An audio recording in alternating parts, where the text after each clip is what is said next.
कोयलांचल धनबाद में एक बार फिर से कॉमरेडों की कसरत देखने को मिल रही है, जहां 52 वर्ष पुरानी मासस आज से माले बन जाएगी, भापका माले की अभिन्न हिस्सा हो जाएगी और आने वाले वक्त में दोनों पार्टियां एक नहीं दो नहीं बल्कि एक हो जाएंगी और भाकपा माले के बैनर तले ही अब पूरे झारखंड में यूँ कहें कि वामपंथी राजनीति हो सकेगी, चाहे वह मजदूर राजनीति हो या फिर सामान्य राजनीति।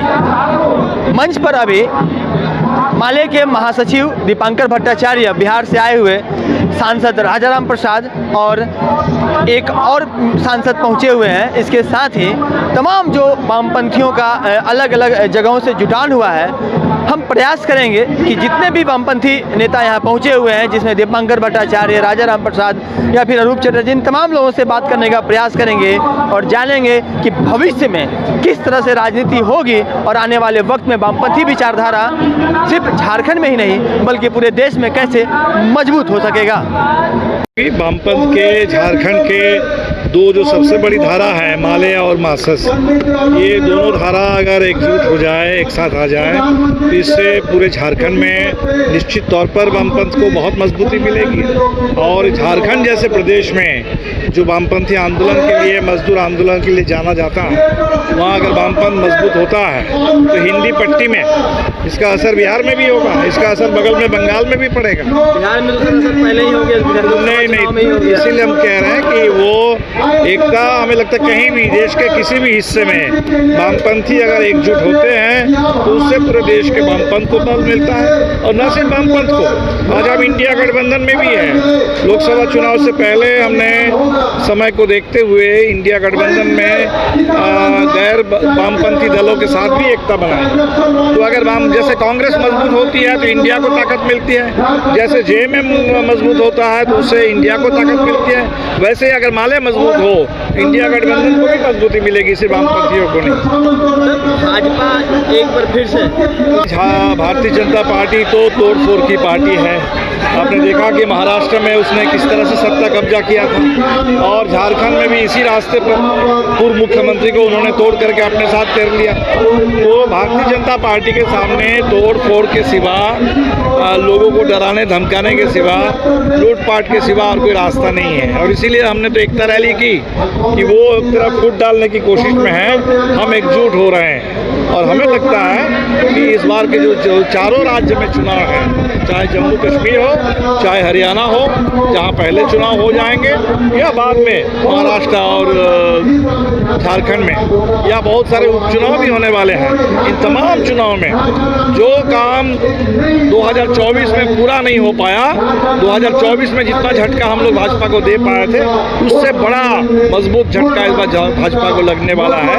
और जहाँ तक झारखंड की बात है, देखिए झारखंड अलग राज्य बनने के बाद से ये दो रास्ते टकरा रहे हैं। हम लोग चाहते थे, कॉमरेड ए.के. राय के ज़माने से चाहते थे कि झारखंड यहाँ के मजदूरों का हो, आदिवासियों का हो, मूलवासियों का हो, मेहनत कशों का हो, और भाजपा की पूरी कोशिश है कि झारखंड अदानी का हो। अब देख लीजिए गोड्डा में किस तरह से पावर प्लांट बना करके एक सिंगल प्लांट को SEZ का दर्जा दे दिया गया। अदानी ऑस्ट्रेलिया से कोयला लेकर के आते हैं, अपना ही कोयला है, महंगे दर पर, और यहाँ बिजली पैदा करके बांग्लादेश में बेच रहे थे। और अब जब बांग्लादेश में बेचना मुश्किल हो गया तब उसको कह दिया कि वो भारत में ही बिकेगा। तो पूरे झारखंड का दोहन हो रहा है अदानी को मुनाफा पहुंचाने के लिए, फायदा पहुंचाने के लिए। और हम ये चाहते हैं कि झारखंड में फिर एक बार वो मजदूर जो कॉमरेड ए.के. राय के नेतृत्व में लड़ करके कोयला उद्योग के राष्ट्रीयकरण को हासिल किए थे, मजदूर फिर से एकजुट हो जाए। और आज के दौर में झारखंड को कॉरपोरेट लूट का अड्डा हम बिल्कुल नहीं बनने देंगे। और इसलिए हमने नारा दिया, भाजपा हटाओ, लूट मिटाओ। सर 15 को पीएम मोदी खत्म, मैजिक कहाँ खत्म? अभी तो जहाँ भी जो बना रहे थे, अब बताइए देश में जहाँ नई पार्लियामेंट की बिल्डिंग है और उस बिल्डिंग में अगर पानी चूता है, जहाँ भी पुल बन रहे थे बिहार में टूट रहे हैं, शिवाजी का इतना बड़ा स्टैचू बना, वो स्टैचू टूट गया है। ये तो जहाँ भी विकास के नाम पर जो बोलते हैं उसमें विकास नहीं, उसमें बकवास है और लूट है। और इसलिए मोदी जी का वो मैजिक नहीं है, क्योंकि रोजगार जब तक नहीं है, झारखंड में पलायन होता रहेगा और मोदी जी का मैजिक चलेगा। झारखंड में बेरोजगारी छाई रहेगी और मोदी जी का मैजिक होगा। देश में नौजवानों को, अग्निवीर को इस तरीके से उनको परेशान किया जाएगा 4 साल में, उसके बाद नौकरी खत्म करके 22 साल के नौजवानों को घर लौटा दिया जाएगा और मोदी जी का मैजिक चलेगा। ये तो अपने लोकसभा चुनाव में देख लिया, कहाँ मैजिक रहा। उत्तर प्रदेश में, हाँ, बिहार में और झारखंड में हमें और बेहतर प्रदर्शन करना चाहिए था, और जो भी कमी रह गई उसको हम लोग आगे पूरा कर देंगे विधानसभा चुनाव में। विधानसभा चुनाव में चुनाव के बाद चुनाव आने दीजिए, करेंगे। अभी तो हम पूरे दोनों पार्टी मिल करके एक मजबूत पार्टी बनाए, आंदोलनों को तेज करेंगे और चुनाव जब आएगा निश्चित तौर पर चुनाव में भी हम लोग आएंगे। हाँ, कि ये जो भाजपा की कोशिश है, जो महाराष्ट्र में उन्होंने खेल खेला है, वही कुछ के यहाँ कोशिश कर रहे हैं, लेकिन इससे फर्क नहीं पड़ने वाला है। हमें तो पहले चंपाई सोरेन जी अपने आत्मसम्मान की बात कर रहे थे, तो आत्मसम्मान की बात तो ठीक है, समझ में आती है, लेकिन वो जिस तरह से अभी भाजपा के गोद में जाके बैठ गए, भाजपा की भाषा बोलने लगे हैं, तो हमें तो बड़ा अफसोस हुआ कि एक इतने पुराने नेता झारखंड आंदोलन के, जिन्होंने शायद अपनी पहचान को भाजपा के साथ जा करके अपने इस पूरे इतने अनुभवी नेता उसको बर्बाद कर रहे हैं। एक सवाल और है, इस बात तो देश में सेंसस नहीं हो रहा, सेंसस कराने से डर रहे हैं। हमने कहा कि कास्ट सेंसस कराओ, गिनती करो ठीक से। बिना सेंसस करा करके डेमोग्राफी के नाम पर अनाप शनाप बोलना, ये फेक न्यूज़ की फैक्ट्री चलाना, ये बहुत गलत है। पहले तो हम लोगों की मांग है कि तत्काल जनगणना हो, गिनती ठीक से हो जाए, और गिनती साफ साफ हो जाएगी, जातिगत गिनती भी हो जाएगी, तो दूध का दूध और पानी का पानी हो जाएगा, और भाजपा का सारा झूठ उसका भंडाफोड़ हो जाएगा। देखिए, वामपंथी जो विचारधारा है उसको एक करने के लिए और इसको धार देने के लिए मासस और CPI-ML एक साथ हुई है, और हम आशा करते हैं जो झारखंड में एक विकल्प जो कॉमरेड A.K. राय की जो सपना था, जो झारखंड लालखंड में एक दिन तब्दील होगा, उस दिशा में ये पहली कदम है। भविष्य हम आशा करते हैं जो झारखंड, पूरी झारखंड में हम लोग लाल झंडे को फैलाव कर सकें।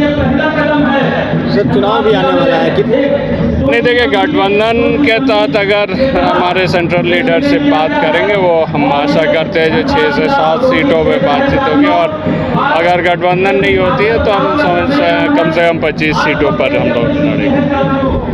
भाजपा की जो नीति है उस पर क्या कहेंगे, क्योंकि अभी हाल ही में चंपाई सोरेन ने भाजपा जो है, देखिए, इस तरीके से किसी संगठन को तोड़कर संगठन नहीं बनाई जा सकती है। जो लोग जमीनी स्तर पर जुड़े हुए, जो लोग नीति और सिद्धांत से जुड़े हुए, वही लोग आगे बढ़ सकते हैं। हम लोगों ने कभी भी भाजपा या कांग्रेस के सिद्धांतों के साथ नहीं जोड़ा। हम लोग छोटी पार्टी होने के बावजूद भी हम लोग लाल झंडे को ही आगे ले जाने का काम किया।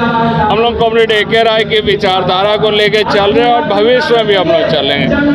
भाजपा जिस विचार, देखिए, ये सब हवाई वोट है, जनता को भ्रमित करने वाली वोट है, और आशा करते हैं जो 2029 तक भाजपा की जो है यहाँ मिट्टी पलित हो जाएगी। तो इससे ये परमानेंट एक सॉल्यूशन नहीं है। सॉल्यूशन है तो वामपंथ की राजनीति ही सॉल्यूशन। झारखंड में ही नहीं, पूरे देश में इस एकता रैली का संदेश जाएगा कि पूरे देश में कम्युनिस्टों की एकता की प्रक्रिया झारखंड से शुरू हुई है। इसका बड़ा संदेश पूरे देश में जाएगा, पूरी दुनिया में जाएगी। और भाजपा का जो कॉरपोरेट लूट चल रहा है, कॉरपोरेट राज चल रहा है झारखंड सहित पूरे देश में, कि वो दलित आदिवासियों के हाथ से जल, जंगल, ज़मीन सब कुछ छीन करके अडानी अंबानी सरीखे कॉरपोरेटों को देना चाहते हैं। ये लूट को बंद करने का कहा जाए कि एक मजबूत संदेश जाएगा धनबाद से, जहां भाकपा माले में मासस का विलय हो रहा है।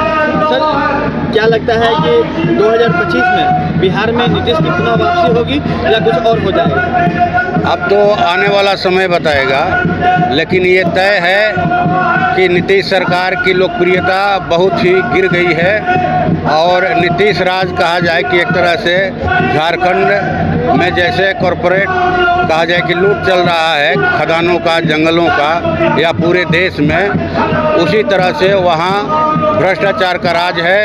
और अपराध जो है 7वें आसमान पर चढ़ा हुआ है, जिसके खिलाफ में व्यापक लोगों में गुस्सा है, खास करके आरक्षण को लेकर के कि जो जातीय गणना हुआ बिहार में 17 माह की जो महागठबंधन सरकार थी उसमें 5 लाख करीब सरकारी नौकरियां दी गई और जातीय गणना करवा करके आरक्षण की सीमा को 10% बढ़ाया गया। और उसी समय सरकार की घोषणा हुई थी कि जिनकी आमदनी मासिक 6,000 रुपया है वैसे 95 लाख लोगों को हम 2-2 लाख रुपया जो है रोजी रोजगार खड़ा करने के लिए देंगे। लेकिन सरकार जो है इस दिशा में बढ़ना नहीं चाहती, बल्कि मौखिक तौर पर तमाम अंचलाधिकारियों को ये निर्देश जारी किया गया है कि आपको 72,000 से ऊपर का जो है 80,000 से ऊपर का आय प्रमाण पत्र बनाना है। तो मैं समझता हूँ कि इन सब चीज़ों से नीतीश जी की लोकप्रियता बहुत ही नीचे गिर गई है और आने वाले दिनों में 2025 के चुनाव में इंडिया गठबंधन जो है, महागठबंधन जरूर जो है अपनी सरकार बनाने में कामयाब होगा। थोड़ी देर पहले हमारी बात दीपांकर भट्टाचार्य, राजाराम प्रसाद और अरूप चटर्जी से हुई है। इन तीनों ही नेताओं ने सबसे बड़ी बात वो जो कही है वो यह है कि भाजपा जोड़ तोड़ की राजनीति में उतर आई है, अपने मूल विचारधारा से दूर हो गई है, उसे अपने लिए कैडेट जो उनके तैयार हैं उनको तवज्जो नहीं दे करके दूसरे पार्टियों को तोड़ने ममोड़ने में लगी हुई है, जो कि उनके लिए घातक सिद्ध होगी। मोदी मैजिक आने वाले वक्त में नहीं चलेगा। 4 राज्यों में विधानसभा चुनाव होने हैं, वहाँ पर भाजपा धराशायी होगी और वामपंथी एकता के साथ जो इंडिया गठबंधन है वो आने वाले वक्त में सरकार बनाने का काम करेगी। बहरहाल आज इस मंच से जो मैसेज देने का प्रयास किया गया है और यह जो भीड़ बता रही है, इतना तो ज़रूर है कि वामपंथी विचारधारा को पूरी तरह से ख़त्म करने में कोई भी कामयाब नहीं हो सकता है। कभी भाजपा कांग्रेस मुक्त भारत का नारा देती थी, कभी कहा जाता था कि वामपंथी एकता पूरी तरह से खत्म हो गई है, भारत में वामपंथी विचारधारा दम तोड़ रही है और वह अंतिम सांसें गिन रही है। लेकिन इस बात से भी इनकार नहीं किया जा सकता है कि जो वामपंथी विचारधारा से जुड़े हुए कैडेट हैं, जो कॉमरेड हैं, वो कभी अपने आप को ख़त्म नहीं करते, वो समय समय पर अपनी कसरतें करते रहते हैं और एक कसरत आज भी यहाँ पर दिख रही है। इसका जो असर है आपको विधानसभा चुनाव में देखने को जरूर मिलेगा। सहयोगी विपिन के साथ राजकुमार जायसवाल, न्यूज़ 22 स्कोप, धनबाद।